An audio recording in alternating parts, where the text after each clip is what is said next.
It is completely saturated now, or is there room for expansion in some of the other areas of the United States? There's only room for expansion in Texas, and possibly in South Florida, or another casino in Tampa. Again, my model has to put me in a city. Right. I could scale down my model in part and still be successful out in a suburban area. Okay, like our property in Bethlehem is probably one of the most profitable EBITDA line casinos of all the hundreds of casinos in local markets, riverboats and land-based casinos and Indian casinos. It's probably one of the most profitable, if not the most profitable. But again, I'd rather be, it's very difficult to find good people to run large properties. You know, typically our property in another market or in Macau or Singapore would be minimum 3,000 rooms. But getting somebody who could be a GM of a 300-room property, and they make that their life, and maybe they go to a 400 or 500-room property, it's completely different. The scale is totally different than what you need to run a 3,000 or 5,000 room property. Okay. When we interviewed you around 2 years ago for a cover story, you told us about your opposition to online gaming. That was the first time you'd ever told a journalist that you were opposed to iGaming. But you know, there's a lot of people that are saying that genie's already out of the bottle. There, you can't put it back. Why are you continuing to oppose? That's a good sales pitch. They said genie's out of a bottle. You can't put it back. Of course, you can't put a genie back in the bottle, but it's not out of the bottle.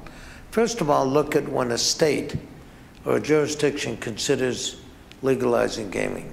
Take Massachusetts. Now, I'm born and raised in Massachusetts. I still have a home there. I'm going there tomorrow.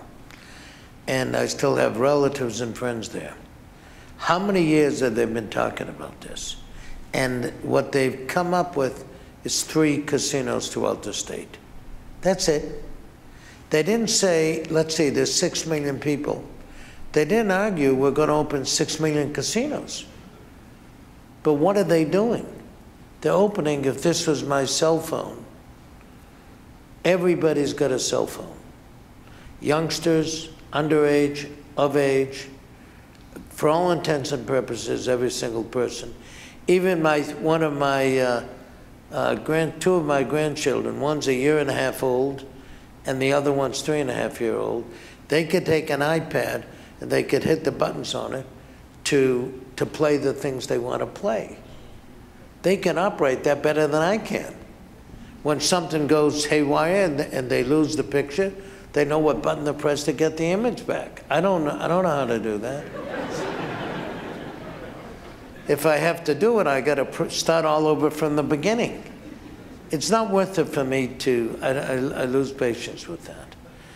And we're talking about a generation that if a state or the national government, first of all, this is not a states' rights issue, as the proponents would have us believe, because the internet is all over the country. It's in every home. There's no place that the internet doesn't exist, doesn't operate. So it's an over-the-state, cross-border issue. This is not a states' rights issue. The argument that they make about, well, you could regulate it. I've talked to regulators here in this state, and I've said to them, tell me one regulation that we live by in the land-based gaming that you can enforce on internet gaming. They couldn't come up with one. I'll ask you, can you come up with one idea? One thing that they can enforce? They can enforce the ID verification process? But the ID verification process, it's like my 3.5 and 1.5 year old grandchildren, they get around anything. I have 2 teenagers, 15.5, 17.5. They can do anything on the computer. They could They could do wheelies. They could burn rubber on their iPhone. You mean to tell me that they can't get around it? What about my taking like this? I'm going to register. Here's all the buttons. Okay, am I registered? Okay, I can play now? Good. All right, here's something. What about that? Well, that's entirely possible, but... Not possible, it's likely. Look, how many kids, we have over $1 trillion of student debt. Mm-hmm. I know kids I was just inducted as an honorary brother in AEPI, and I've talked to a lot of the kids. All one kid has to do in college, of age, they say to the other, you know, I made $300 last night on playing in poker. You think that they're not going to put peer pressure on somebody? What is the purpose of putting a casino in the hands of every single person in the United States? But it's already in their hands. Again, no, it is not already in the hands. If the federal government would enforce the law, if we can reinstate the Wire Act and the government will enforce the law, the attorneys general have not enforced the law that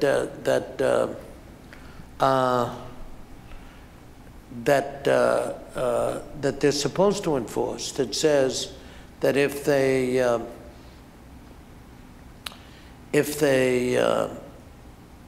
foreign operators operate on the internet, all they have to do is close them down. They did it on a Black Friday several years ago. And by the way, one of the companies they picked up, PokerStars, that I think acquired Full Tilt, both of them were picked up as criminals. Mm-hmm. They settled with the government, and now they're trying to get back into New Jersey. Look, they're essentially lawbreakers. It's the same organization, just a different shareholder. So it's the same people that are doing it. Look, I come from a very poor family. The best you could say about the homes that we lived in that I call the slums is that it was a very crowded tenement. That's what we lived in. My parents were very poor. My father had a 6th grade education in Lithuania and left there at 12 years old. Came to the States. He had no skill, no education. I think he learned the 6th grade in either Lithuanian or whatever language they spoke there. Could have been Russian, could have been Polish, I don't know. And he was poor, but he liked to gamble. He would go to Suffolk Downs with whatever spare money he had to get a job as a cab driver. And he'd like to go gamble. I can't say that my dad was addicted. I don't know, and I couldn't have assessed it at the time, nor can I look back now and say for sure that he was or wasn't. But I knew that he liked to gamble. He would go, when he retired, they moved down to Florida. They'd go to the Hialeah or some track in the daytime. In the nighttime, they'd go to either Highlight or the Dogs.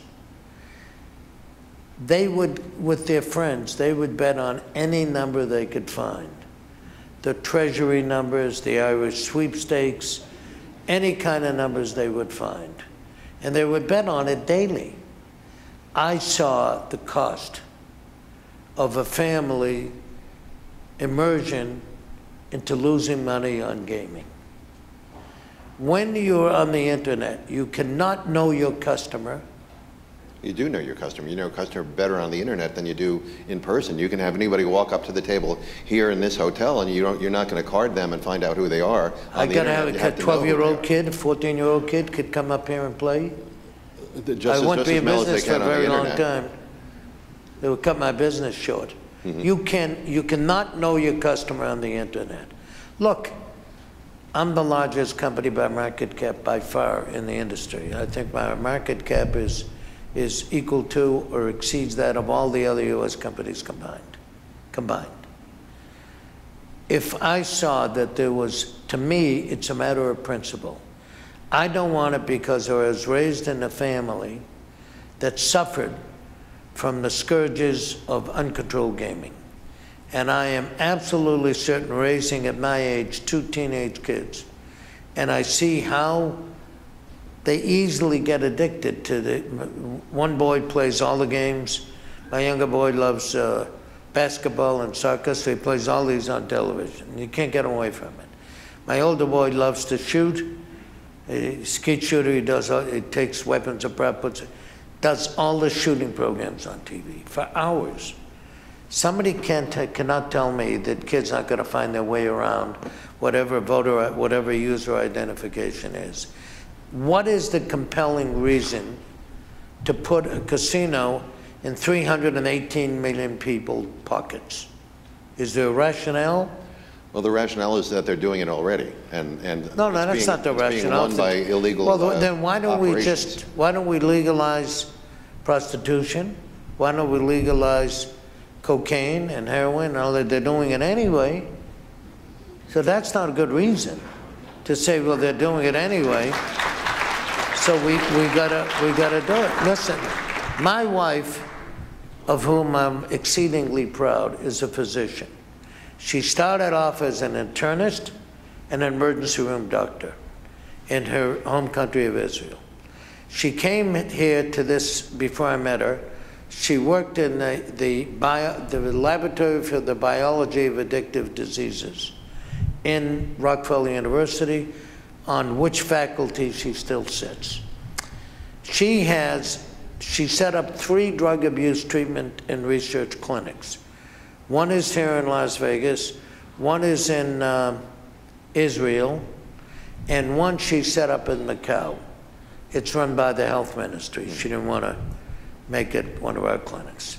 Or it's all nonprofit, of course. And it's philanthropic. There's not one patient there that didn't start smoking marijuana. I lost a son from my first marriage to a drug overdose because he started with marijuana. To me, these issues of marijuana and internet gaming are principled societal issues. They shouldn't take place. Simply because they're doing it anyway, you want to legalize it? It's ridiculous. You could legalize all the vices that there are. And how can you say, Roger, that you can identify somebody? When I just gave you the example of somebody checking in and then giving the phone to an underage or an of-age kid, whatever, how can you say who's playing? There's no way you could do that. And any kid will get around this in a heartbeat. It won't take them long because these kids have grown up on these electronic devices. Okay.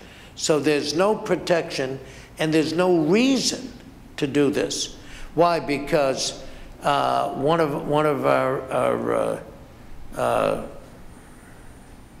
colleagues in the industry has a brand that they think is going to save their company.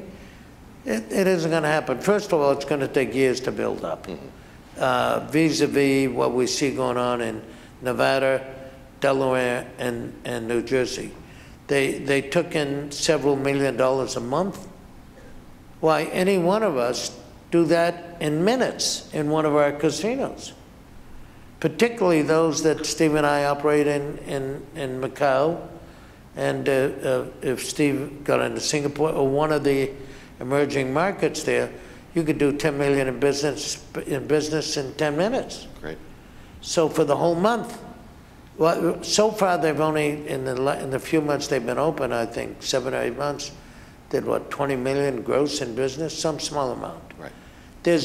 I see no benefit, and coming from a family, the working class family, less than working class people that are going to be exploited and going to be abused the most. I don't want those people to get abused, because when I look at people like that, I see the faces of my parents. Right. And I don't want those people to be abused or to be exploited. We can make money, we do very well, making money by having somebody come in. We know that they're not flying high. They could be very high, out of control of themselves. And what are they going to do with the poker players that are expert at playing poker? And they're just going to clean everybody out, like they do in the poker clubs and various casinos. I just don't see that there is any compelling reason to put a casino, an electronic casino, in 318 million hands. Great. Why, should one or two companies can try to bail themselves out with that? Right. Well, thank you for that. I wanted the audience to hear the passion that you bring to that subject, as I heard 2 years ago for the first time, and we just heard it now. Thank you very much. You're welcome. We only have a few minutes left. I just have one more question left. You've had such an amazing life. You've got a lovely wife. I actually was in her clinic in Las Vegas and was amazed at the compassion she has for the people. You've got a loving family. You've had hundreds of successful businesses and a litany only of dozens. Oh, dozens of a litany of Each success. business ends up with a few children. What do you look at as your grand accomplishments in your life? Besides what we do for our ethnic group, Right. the Jewish people in the state of Israel, that's first priority. Okay. What I look at as my legacy in life is my medical research foundation, that I've discovered, I've created a new way of requiring collaboration between scientists. And we have a very unique, what has been said, has fundamentally changed the way medical research is conducted. That will apply to every human being on Earth. We just took on, I found out that we study about 10 to 12 diseases, of which 6 or 7 are cancers. That liver cancer, which is very high prevalence in Asia, and not as much here in the States, nobody was studying it.